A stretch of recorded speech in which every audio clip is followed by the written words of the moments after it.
As President Trump blames Biden for the poor economic report, at least one of his advisors is calling the report good news.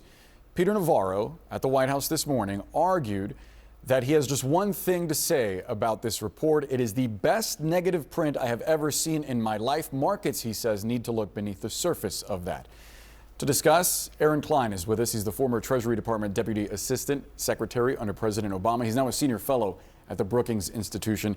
Aaron, always great to have you. I wonder what you make of Navarro's argument here. He's basing that view that this is good news on 22% domestic investment in the United States, which also was in this report. So look, the economy that Trump inherited was growing and growing pretty well, and he stalled it, right? This is basically a zero reading. I know it's slightly negative. And the driver for this were people front-running these tariffs, buying imported goods, bringing it in, people and businesses, because they're afraid, because Trump, who knows what's going on with these tariffs.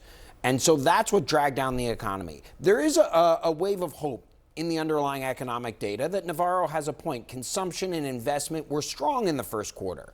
But that was when businesses thought that Trump meant tax cuts and deregulation, and the tariffs were just campaign pledges that were going to be forgotten when he got into office. Like, remember when Trump said he was going to cap credit card interest rates at 10%? You know, I do, he doesn't.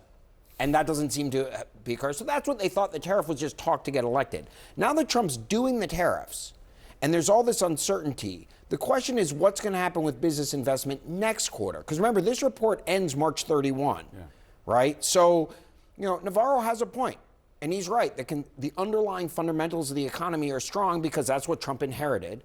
And then we'll see what happens as people react to these tariffs and, you know, they change on a day-to-day basis. How can a business invest and plan in the future when it has no idea what the tariffs are going to be? I guess if you were trying to see the world through the eyes of Treasury Secretary Scott Bessent, Commerce Secretary Howard Lutnick, even Peter Navarro, they would say that because U.S. trade, because world trade has been rigged against the United States for decades now, the consequences of Trump readjusting that and the stock market responding with volatility really belongs to the previous administrations, the way Trump is saying. But the face you're making tells me that you disagree with that notion. Look, there's a credible argument to be said that the system that was put in place by both parties over many years didn't work for a lot of people, and we're going to readjust that system.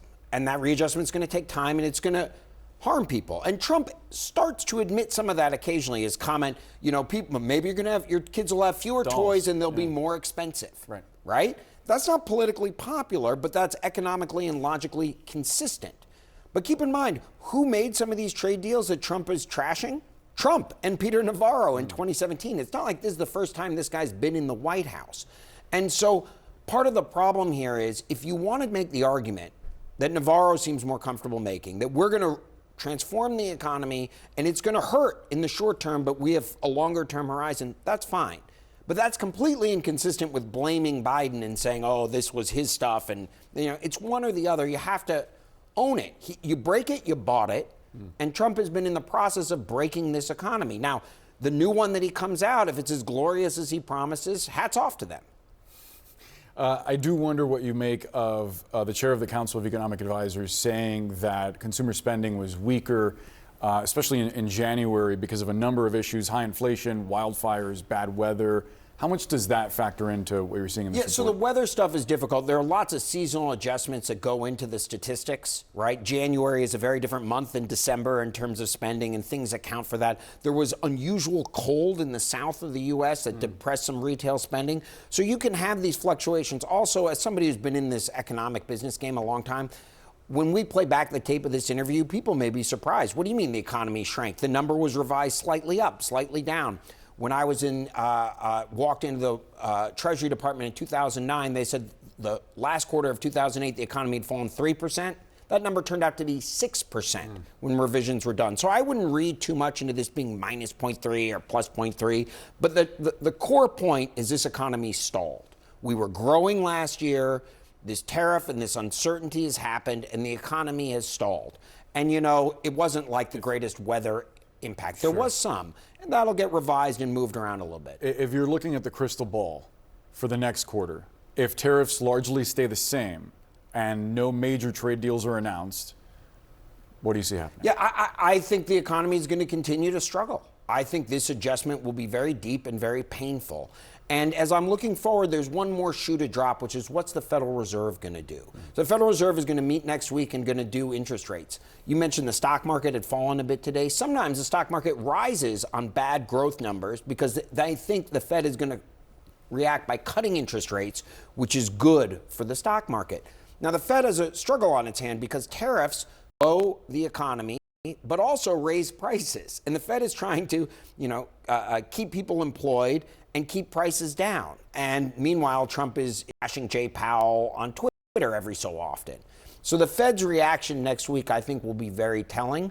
But I'm pessimistic for the economy going forward at this moment. We'll be watching that decision very closely. Aaron Klein, appreciate the perspective. Thanks for joining us. Thanks. Brianna? During an interview that aired last night, President Trump was asked about the impact that his tariffs could have on his supporters. Here's what he said. People are worried, even some people who voted for you saying, I didn't sign up for this. So how do you answer those concerns? Well, they did sign up for it, actually, and this is what I campaigned on. With us now is Mark Short. He served as the director of White House Legislative Affairs under President Trump. He's also former Vice President Mike Pence's chief of staff. Mark, great to have you. Thanks, Brianna. And you're hearing Trump over and over blaming President Biden. But we should also remember that he bragged about the economy that he inherited. And he sort of was saying that it wasn't Biden giving him a great economy. He called it the Trump effect. He was saying that it was the markets and Americans excited that he was coming in. How long can this work for him, or does it even work for him? Well, I think he's actually pretty good at being able to shift blame. I think the reality was that the markets rallied after his election lead into his inauguration day because they wanted to see a continuation of his first administration policies, which I think were really successful in deregulating the economy and cutting taxes. I think today's economic reports and data are pretty devastating, and I think only Baghdad Bob and Peter Navarro could explain this as positive news. I think it's terrible to see not just the GDP declining, but prices are going up. You're seeing stagflation for the first time since the Jimmy Carter era. And so I'm sure there's a desire in the administration to put this blame on somebody else, but I think that I think it's clearly a result of the trade policy. I think a lot of people want to see him go back to the first administration policies of deregulation and lower taxes. Has he squandered his goodwill that he came in on? No, I think he has enormous goodwill. I think he has enormous loyalty and support among his followers. I think one of the challenges, though, also, Brianna, is even if you agree with the trade agenda, I think it's been difficult to understand their simple explanation. Is this because of fentanyl? Is this because we're trying to lower trade barriers? Is this because we don't like trade deficits with other countries? It seems like the narrative continues to shift as the explanation for this. And so I think if there was a clear explanation, say, here's the pain we're going to ask you to go through in order to get to this result, that people would stay with him longer. But I think he still has enormous loyalty among his supporters. There has been a refrain that we've heard from some administration officials, and now it seems we're hearing it from Trump, like you don't need these cheap Chinese goods, right? He was asked about whether he'd spoken to President Xi. He dodged that, and he instead tried to stress economic difficulties that China's having because of the tariffs. And he said instead they have ships loaded up with stuff, much of which we don't need. Do you think Americans understand that actually if they look around their houses, maybe there's some wants there, but there's also a lot of needs that are coming from China? I think it's a pretty elitist perspective. I think the reality is that Americans want to be able to purchase goods because we can afford to. It's a good thing that America is as wealthy as it is. It's easy in some ways to eliminate a trade deficit if you drive the economy deep enough into a recession and people can't afford to buy goods. So, we have this narrative constantly about what a trade deficit is, and it only looks at one half the equation. It doesn't look at the current account deficit and foreign investment into the United States. We have a trade deficit because Americans can purchase more things. And actually, last month, the trade deficit continued to balloon. And so, even with this administration's policies, that's continuing to grow. And that's in many cases because America can afford to. 35% drop in cargo arriving at the Port of Los Angeles expected next week. How much of an effect is that going to have politically?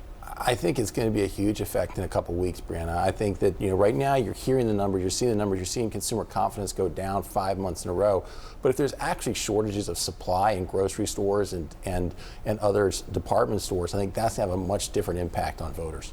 So on the issue of immigration, which is something that should be very good for Trump, if you look at the border numbers, and this is something he really wants to emphasize, but at the same time, I wonder if you think there are some warning signs in the polls, because as his approval rating is dipping, 52% of those in this new CNN polling say Trump has gone too far in deporting undocumented immigrants. 56% say the Trump administration should work to bring Kilmar Abrego Garcia back.